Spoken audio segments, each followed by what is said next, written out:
Sri Kuberan TV அனைத்து நேயர்களுக்கும் திண்டுக்கல் ஹரியன் சர்மாவின் பணிவான வணக்கம். வருடாந்திர கிரகங்களான சனி ராகு கேதுக்களோடு குரு பகவான் இந்த வருஷம் 1/6/2026 என்ற பயிற்சியாய் மிதுனத்திலிருந்து கடகத்துக்கு செல்கிறார்.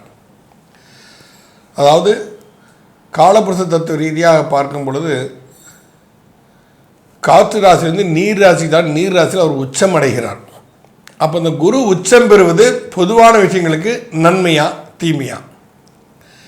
இப்போ இந்த காலகட்டத்தில் இந்த குருவுக்கு 11ஆம் இடத்தை சூரியன் சஞ்சரித்து கொண்டிருப்பார். ரிஷபத்தில் லக்னத்திலேயே சூரியன் சஞ்சரித்து கொண்டிருப்பார் இந்த குரு பயிற்சி ஆகக்கூடிய காலகட்டங்களில்.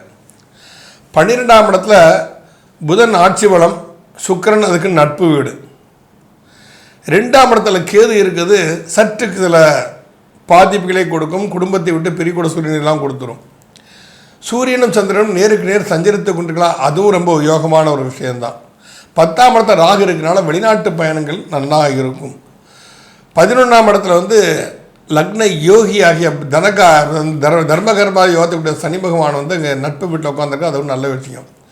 அப்போ 12ஆம் இடத்துல செவ்வாய் ஆட்சி பலம். அப்போ லக்னத்துக்கு முன்னும் 2 ஆட்சிகரங்கள் இருக்கக்கூடிய இந்த காலகட்டங்களில் குரு பகவான் பல அற்புத நற்பலன்களையும் தருவார். காரணம் என்ன? குரு பகவான் இங்கு இந்த வருடத்தில் ராஜாவாக வருகிறார். இப்படிப்பட்ட தன்மையில் நம்ம என்னென்ன விஷயங்கள் எல்லாம் நம்ம கூட பகிர்ந்துக்கிறதுக்கு திரு பவானந்த் சக்திதாஸ் வந்திருக்கிறாரு. நிகழ்ச்சிக்குள்ளே நம்ம போகலாம். துலாம் ராசி அன்பர்களே, உங்கள் ராசிநாதன் இந்த குரு பயிற்சி காலகட்டத்தில் உங்கள் ராசிக்கு 9ஆம் இடத்தில் 9ஆம் அதிபதியோடு சேர்ந்து இருக்கிறார். சரி, அவர் எங்கே வேணால் இருந்து போட்டோம், குரு என்ன பண்ண போகிறார்? ஏற்கனவே பாக்கியஸ்தானத்தில் இருக்கக்கூடிய குரு பகவான் உங்கள் ராசியை பார்ப்பதால் நீங்கள் ஆரோக்கியத்தில் துள்ளி குதித்து ஓடிக்கொண்டிருந்திருப்பீர்கள். 10ஆம் இடத்திற்கு குரு வருகிறார். உங்கள் ராசிக்கு 10ஆம் இடத்திற்கு குரு வருகிறார். ஜூன் மாதத்துலேருந்து அக்டோபர் மாதம் வரைக்கும் அதுதான் சஞ்சரிப்பார். 10ல் குரு இருக்கும்போது பதவி பறிபோவதற்குண்டான சாத்தியக்கூறுகள் நிறைய இருக்கிறது. அதனால் வேலை செய்யும் இடத்தில் தங்கள் அதிகாரத்தை செலுத்தாமல் நீங்கள் அமைதி காப்பது நல்லது. கொஞ்சம் பொறுமையை கடைப்பிடிக்கணும், இல்லாட்டி அன்பாக பழகணும், யார்ட்டும் ஏற்று பேசக்கூடாது. முதலாளி ஏதாவது அவருக்கு உண்டான வேலை, அவர் கோடிக்கணக்கான ரூபாயை போட்டு உங்கள்கிட்ட வேலையை விட்டுருக்காரு, நீங்கள் ஏதாவது ஒரு சின்ன விஷயம் இருந்தாலும் சத்தம் போடாது, சத்தம் போட்டு போட்டோம். இவர் என்ன ஓவராக பேசுகிறாருங்கிற எண்ணெல்லாம் வரும் நிறைய. சரி, ரைட்டு, அவருடைய பணம், அவருக்கு முதலீடு, அவருக்கு கொஞ்சம் மன வருத்தம் இருக்கத்தான் செய்யும், அதை அவர் தான் பேசத்தான் செய்வார். அந்த தன்மையில் நீங்கள் அமைதியாக போயிருங்க, அது உங்களுக்கு ரொம்ப நல்ல விஷயம், நல்லது. அப்போ துலா ராசிக்கு கடகராசியில் இருந்து கொண்டு உங்கள் குடும்பஸ்தானத்தை அவர் பார்க்கிறார். கடகராசியில் இருந்து கொண்டு குரு பகவான் உங்கள் குடும்பஸ்தானத்தை பார்ப்பதால் குடும்பத்தில் குதூகூலம் நிகழும். அதை பார்த்து சந்தோஷப்படுங்க. வெளியில் 1000 பிரச்சனை வந்தாலும் சரி, வீட்டில் சந்தோஷம் பாருங்கள். வெளியில் பிரச்சனை வீட்டுக்கு கொண்டு வராதிங்க. வீட்டில் கொண்டு வந்து அந்த பிரச்சனை போகிற குழந்தைகிட்ட, மனைவிகிட்ட, அப்பா அம்மாட்ட காட்டுறது, அது எல்லாம் வேண்டாம் உங்களுக்கு. அப்போ அங்கே பார்க்கும்போது அது கொஞ்சம் உங்களுக்கு குடும்பஸ்தானத்தை பண்ணால் குடும்பத்தில் குதூகலம் நிலையும். சுற்றுலாக்களுக்கு அழைத்து செல்வதற்கு ஏற்கனவே துளாராசிக்காரங்கெல்லாம் கொஞ்சம் லக்ஸரி பேர் வழி, கொஞ்சம் பந்தா பேர் வழி, நல்ல டிப்டாப்பாக ஸ்டைலிஷாக இருக்கணும்னு பார்த்தவங்க, அட்ராக்ஷனாக இருக்கணும்னு 4 பேர் நம்மளை பார்த்தோன்னே ஆஹா இதில்டா வாழ்க்கைன்னு சொல்லணுங்கிற எண்ணெல்லாம் ஓடிட்டுருக்கும் மனசுக்குள்ளே. அதுக்கு மைண்ட் வாய்ஸ் ஓடிட்டே இருக்கட்டும், அதை பற்றி கவலைப்படக்கூடாது. முயற்சி ஸ்தானத்தை பார்ப்பதால், உங்கள் குடும்பஸ்தானத்தை பார்ப்பதால் குடும்பத்தினுடைய குதூகலத்தை நினைத்து நீங்கள் சந்தோஷப்படுங்க. உங்கள் ராசிக்கு சுகஸ்தானத்தையும் கடகராசியிலிருந்து அவர் பார்ப்பார். கடகராசிலிருந்து சுகஸ்தானத்தை பார்க்கும்போது குடும்பத்தில் ஒரு வீடு கட்டதாக இருந்தால் இந்த காலகட்டத்தை நீங்கள் பண்ணுங்கள், கண்டிப்பாக வீடு கட்டுவீங்க. 1/6/2030 இருந்து நீங்கள் வீடு கட்டக்கூடிய வேலைகள் எதுவாக இருந்தாலும் இந்த துளாராசிக்காரர்கள் தைரியமாக ஆரம்பிங்க. கொஞ்சம் பணம் கையில் இருந்துன்னா நிலத்தை வாங்கி போடுங்க, இல்லைன்னா கட்டின வீடத்தை வாங்குவீங்க. நீங்கள்லாம் லக்ஸரி டைமில் பார்த்தீங்க ஒரு வீடு, வீடு தான் இப்படி இருக்குன்னு நினைக்கிறீங்க, நாளைக்கு ஒரு போக்கான்னு சொல்லலாம், ஐயா அந்த வீடு விற்பனைக்கு வருதுன்னு நிற்பான். எவ்வளோ சந்தோஷமாக இருக்கும். அப்படி ஒரு சந்தோஷத்தை குரு பகவான் கண்டிப்பாக கடகராசியிலிருந்து உங்கள் ராசிக்கு 4ஆம் இடத்தை சுகஸ்தானத்தை பார்க்கக்கூடிய ஒரு காலம் கண்டிப்பாக அதை செய்வார். அது மட்டும் இல்லாமல் உங்கள் 6ஆம் இடத்தையும் குரு பார்க்குறார். ஏற்கனவே 6ஆம் இடத்தை சனி உட்காந்து கையில் காலில் அடிபட்டு நடக்க முடியாமல் திணறிட்டு இருக்கீங்களா, நல்ல ஒரு ட்ரீட்மெண்ட் கிடச்சி அந்த பரிபூர்ணமாக குணமாகக்கூடிய ஒரு தன்மையை அவர் உங்களுக்கு கண்டிப்பாக கொடுப்பார். தாய் மாமாவுடைய அன்பு கிடைக்கும். இப்போது துலாம் ராசிக்காரங்களுக்கு தாய்மாமா வகையில் ஏதாவது ரொம்ப முக்கியமான நபராக அவர் இந்த வருஷம் முழுக்க மாற போகிறாரு. அவர் சைட்லேருந்து உங்களுக்கு நிறைய அன்பு உதவி இந்த மாதிரி எல்லாம் கிடைக்கும். அதே நேரத்தில் அவருக்கு உடம்பு சரியில்லாமல் போகிறதுக்கும் அதிக வாய்ப்பு இருக்குது. அப்போது அவர் உங்களுக்கு வேணுங்கிற உதவிகள்லாம் செஞ்சுட்டு அவருடைய சில விஷயங்களை அவர் உங்கள்கிட்ட இருந்து எதிர்பார்ப்பார். இது ஒரு பரிவர்த்தனை ரீதியில் உங்களுக்கு இது நடக்கும். அது மட்டும் இல்லாமல் 2ஆம் இடத்தை குரு பார்க்குறதுனால பொன் பொருள் ஆடம்பரம் இந்த மாதிரியான விஷயங்கள் சேரும். அப்படி சேருது அப்படின்னாலே உங்கள் வீட்டில் ஏதோ ஒரு சந்தோஷகரமான சம்பவமும் நடக்க போகுது அப்படின்னு தான் அர்த்தம். ஆனால் தொழில் ரீதியான இடங்களில் கட்டாயம் சிக்கல் இருக்கத்தான் செய்யும். அம்மாவுக்கு ஏற்கனவே இருந்த உடல்நிலையில் இருந்த மோசமான நிலைகள் எல்லாம் மாறும். அம்மா கிட்ட இருக்கிற அந்த மோசமான உடல்நிலை எங்கே போகும்னா தாய்மாமா கிட்ட போயிடும். இப்போ தாய்மாமாவும் நீங்கள் தான் மறுபடியும் பார்க்க வேண்டிய ஒரு சூழ்நிலை வரும். ஒரு பக்கம் நல்லது அப்படின்னாலும் ஒரு தராசோட ஒரு பக்கம் இறங்கும் போது இன்னொரு பக்கம் ஏறுற மாதிரி இது ஒரு கொஞ்சம் குழப்பமான சூழ்நிலை தான். அப்படின்னாலும் கூட நிறைய விஷயங்கள் நடக்கும். குழந்தைகள் விஷயத்தில் மேம்பாடு கிடைக்கும். குழந்தைகள் பிறப்பதற்கு வாய்ப்பு இருக்குது. இது நாள் வரைக்கும் கருத்தங்காமல் இருந்துச்சிங்க, இப்போ ஏதாவது குழந்தை கிடைக்குமா அப்படின்றவங்களுக்கு கிடைக்கும். சில நேரங்கள் நீங்கள் ஐவிஎஃப் செஞ்சு போய்கிட்டு இருக்கீங்க, ரொம்ப நாள் முயற்சி பண்ணிகிட்டு இருக்கீங்க அப்படின்னா இந்த முறை ஐவிஎஃப் சக்ஸஸ் ஆகிறதுக்கு வாய்ப்பு இருக்குது. பொதுவாக துலா ராசிக்கு அதிபதியே சுக்கிரன். சுக்கிரன் என்று சொன்னாலே ஆடம்பரம், டாம்பிகம். இப்போ 10ஆம் இடத்துல குரு உட்காந்துருக்கிறது. உங்கள் ராசிக்கு 10ஆம் இடத்துல குரு உட்காந்துருக்காரு. நீங்கள் ட்ராவல்ஸ் ஏதாவது நடத்தணும்னு நினச்சா கண்டிப்பாக நடத்தலாம். ஒரு 2 கார் வாங்கி, கையில் காசு இருக்குது, 2 கார் வாங்கி ட்ராவல்ஸுக்கு விடலாம். கண்டிப்பாக நீங்கள் விடலாம். ஆனால் வண்டியை நல்லா நீட்டாக வச்சுக்கணும், ஃப்ரெஷ்ஷாக வச்சுக்கணும், நல்ல நிப்பாட்டுங்க. வண்டியில் இப்போல்லாம் ட்ராவல்ஸ் வண்டிகளில் பார்த்தீங்கன்னா நாப்கின் வச்சுக்கிறாங்க, பல்லு குத்துறது கறி வச்சுக்கிறாங்க, வாமிட் ஆகிறதுக்கு மாத்திரை வச்சுக்கிறாங்க, இருமல் வந்தால் விக்ஸ் மாத்திரை வாங்கி வச்சுக்கிறாங்க. இன்னும் பல விஷயங்களை ட்ராவல்ஸ்காரங்கெல்லாம் வண்டியில் வச்சு சப்போர்ட் பண்ண ஆரம்பிச்சிட்டாங்க. அதெல்லாம் பார்க்க நமக்கு ஒரு சந்தோஷமாக இருக்குது. வண்டியில் ஏதாவது ஜில்லு ஜில்லுன்னு ஏசி வருது, கொஞ்சம் இருமல் வந்துச்சா ஒரு விக்ஸ் மாத்திரை எடுத்து நம்ம வாயில் போட்டுவிட்டு நம்ம பாட்டு ஜெயிச்சுன்னா ஆன்னு போயிட்டே இருக்கலாம். இந்த மாதிரி உங்களுக்கு ஆசைகள் வரும். அந்த ஆசைகள் நீங்கள் கண்டிப்பாக தைரியமாக துளாராசிக்காரங்க செய்யுங்க. ஏன்னா சுக்கிரனாலே கொஞ்சம் ஆடம்பரம், ஒரு லக்ஸரி லைஃப், அது தப்பு கிடையாது. அடுத்தவங்களுக்கு கெடுதல் பண்ணாமல் நமக்கு என்ன சந்தோஷத்தை அனுபவித்தாலும் அதில் எந்த தப்புமே கிடையாது. நாம் செய்யக்கூடிய விஷயம்னால அடுத்தவங்களுக்கு பாதிப்பு வந்துடக்கூடாது. அது மட்டும் இல்லாமல் ஜூஸ் சென்டர் வைக்கலாம். துளாராசிக்காரர்கள் இந்த குரு பயிற்சிக்கு அப்புறம் கடகத்து குரு வந்த பிறகு ஜூஸ் சென்டர் வைக்கலாம். நீங்கள் ஏன்னா ஜூஸ் அப்படிங்கும்போது அடுத்தது பல ரசங்கள், இனிப்பு சார்ந்தது.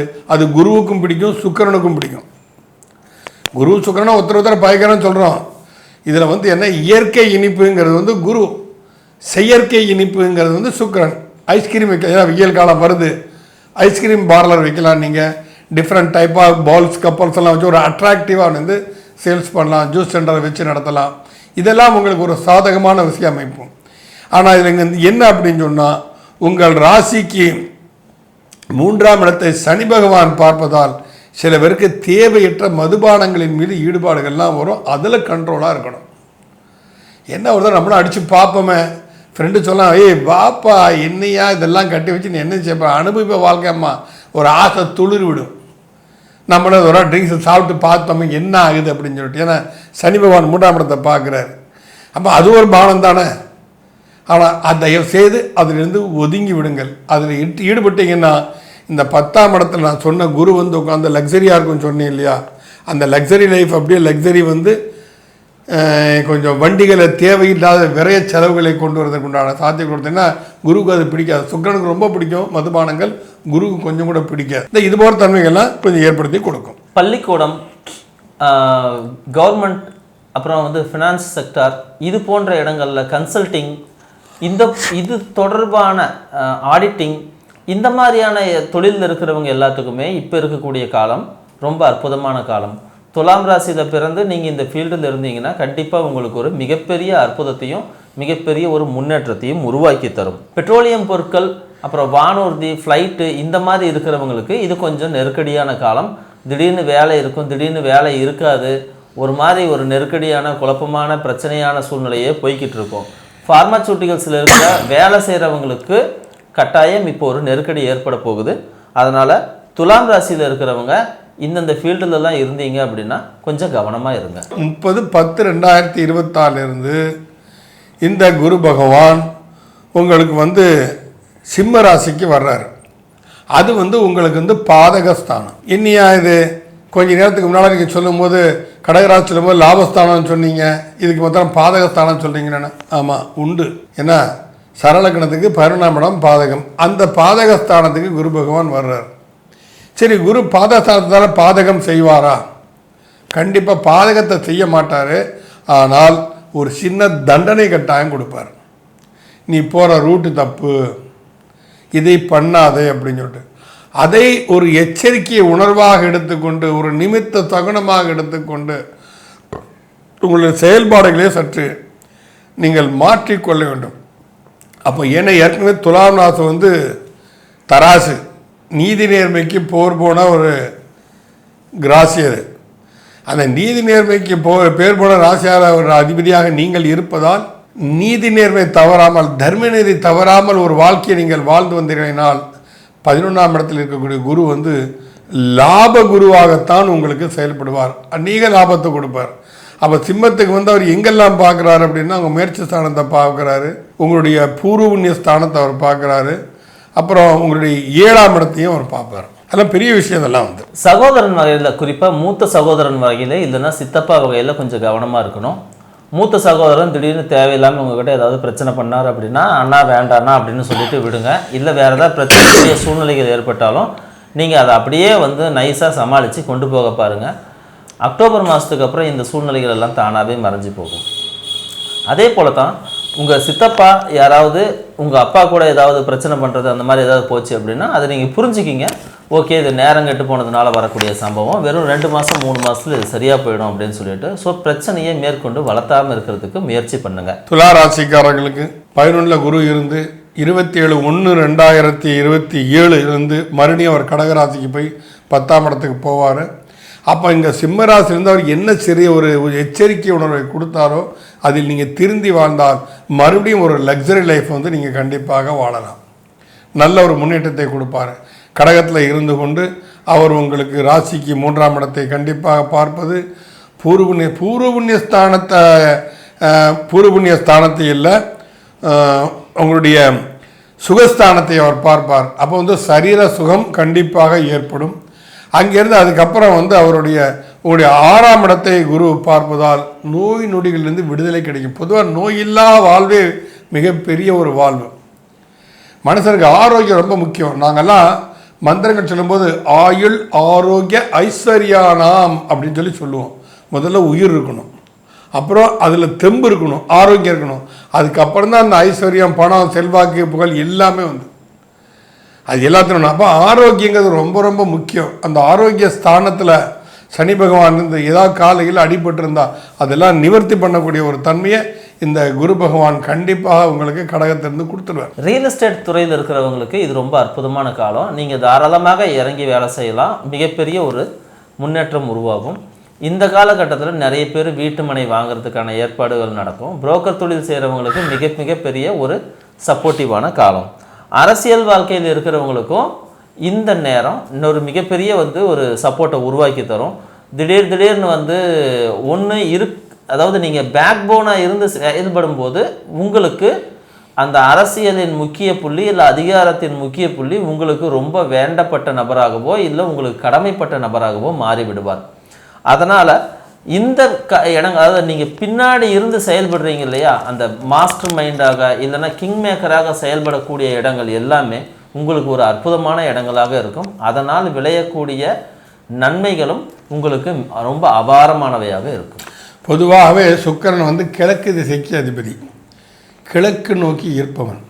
அப்போ கிழக்கு நோக்கி இருக்கக்கூடிய தட்சிணாமூர்த்தியை வழிபாடு பண்ணுங்க. ஏன்னா பொதுவாக குருவோட இடம் வடக்கு, குருவுடைய ஸ்தானம் வடக்கு.